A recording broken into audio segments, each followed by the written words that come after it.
Ladies and gentlemen, hold your breath. You are about to witness one of the greatest displays of sprinting mastery ever seen in women's 4x100-meter relay. Jamaica didn't just win, they demolished the competition. Clean baton passes, flawless speed, and a statement: we are the queens of the track. Stay with me because in the next few minutes, we break down how they did it, why it matters, and what this performance means for the future of the women's sprinting. Here's the lineup from the inside: Grenada, Martinique, British Virgin Islands, Jamaica, Trinidad and Tobago, Guadeloupe, and Bahamas. 7 teams going in this final. And Todman on that third leg with Soleil Frederick. Trinidad and Tobago team, they have the Frederick sisters, one would suppose. They also have Symphony Patrick to choose from.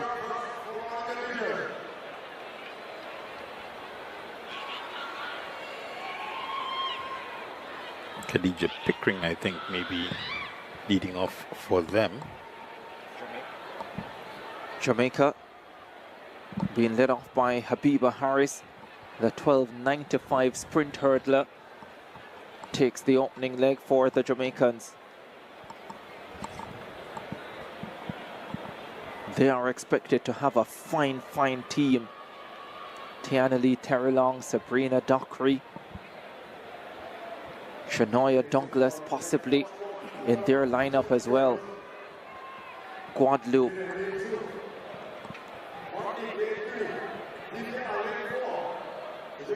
Guadeloupe will be in lane number 6.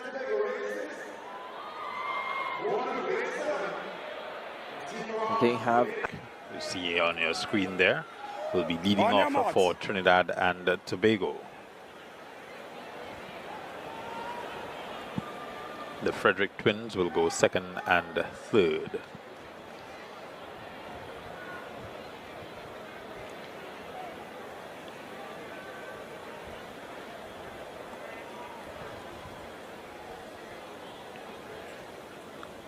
Set. cleanly away this time for the 4x100 final for under 20 girls.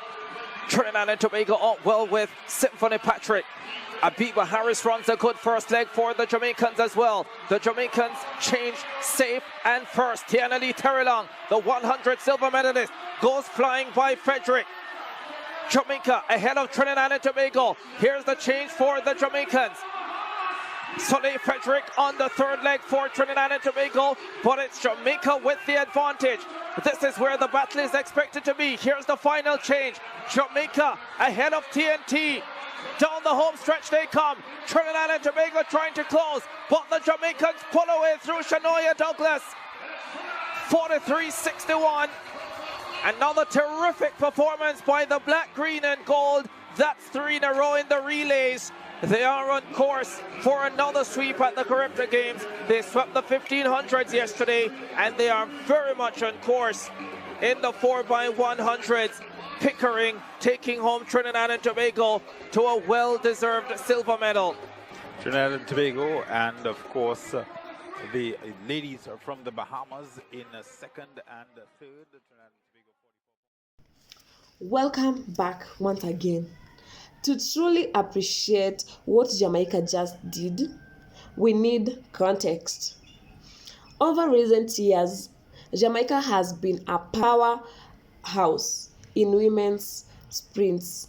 Names like Shelly Ann Fraser-Price, Ellen Thompson-Hare, Shericka Jackson have all carried the legacy forward. But really, success isn't just about individual speed. It's about teamwork, chemistry, and precision under pressure. In this race, Jamaica faced top-tier opponents, USA, Great Britain and other really savvy nations, expecting to challenge. But from the gun, Jamaica showed they were here for more than just gold. They were here to assert dominance.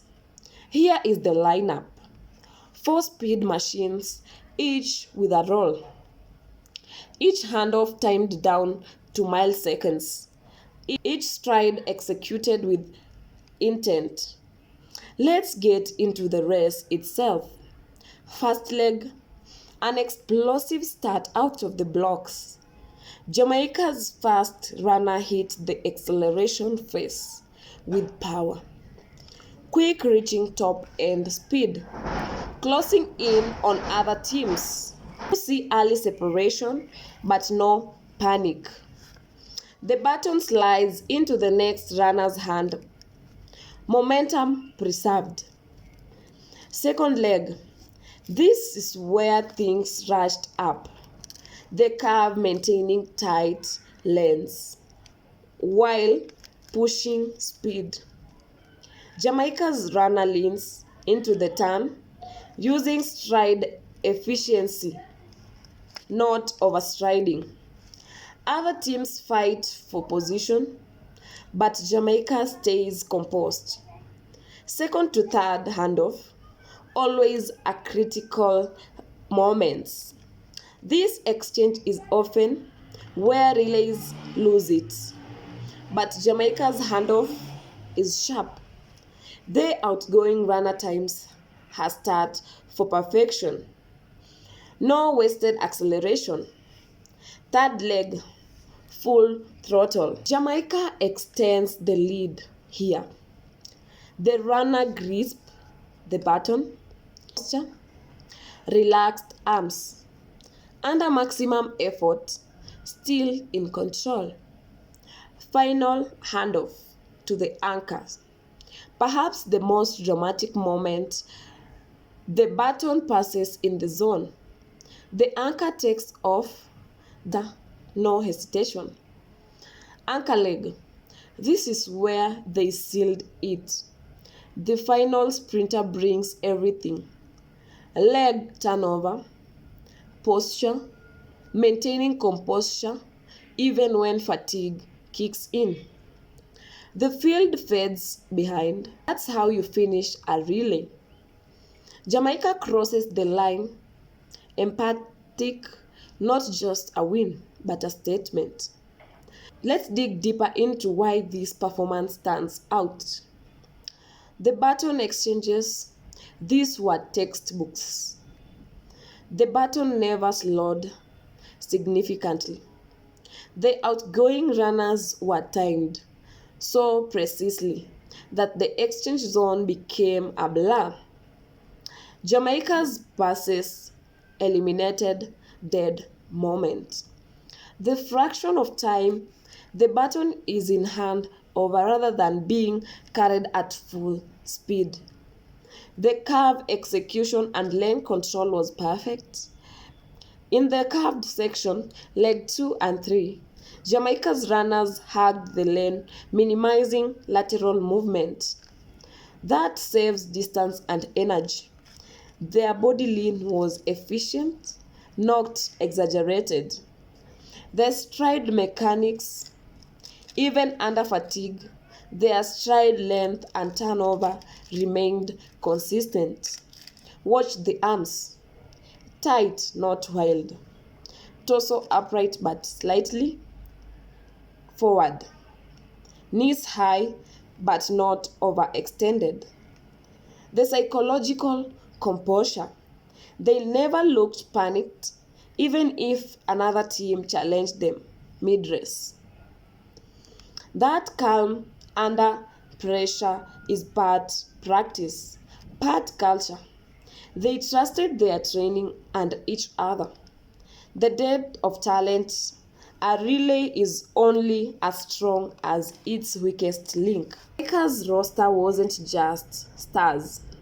Every leg was anchored by excellence. That depth means no drop off, no weak links.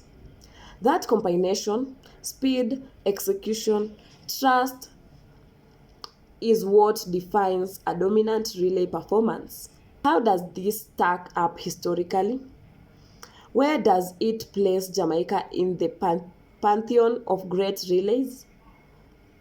This performance reinforces Jamaica's legacy in the women's sprints. They have long been a force.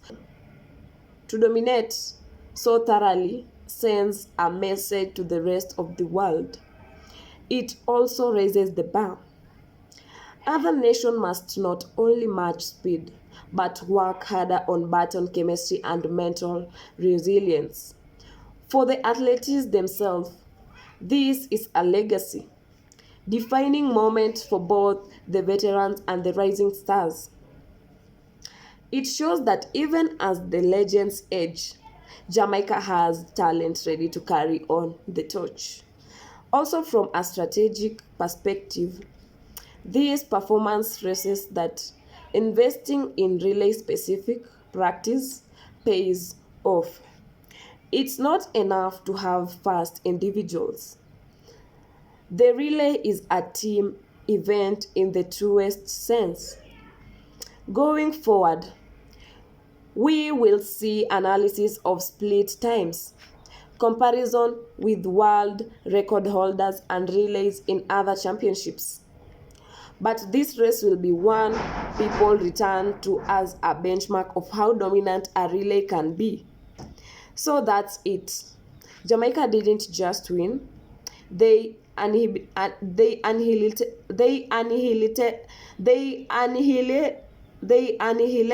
the field in women's 4x100-meter relay. They did it with precision, poise, and power. Do you think this is the greatest women's relay performance ever? Who among those four runners will go down in sprinting law most? And do you see any team challenging Jamaica's dominance in the next season? Drop your thoughts in the comments below. If you enjoyed this breakdown, hit that like button, subscribe, and ring the bell. More elite sprint analysis are coming your way. Let's keep celebrating speed, excellence, and the pure beauty of track and field. Until next time, run fast and stay inspired.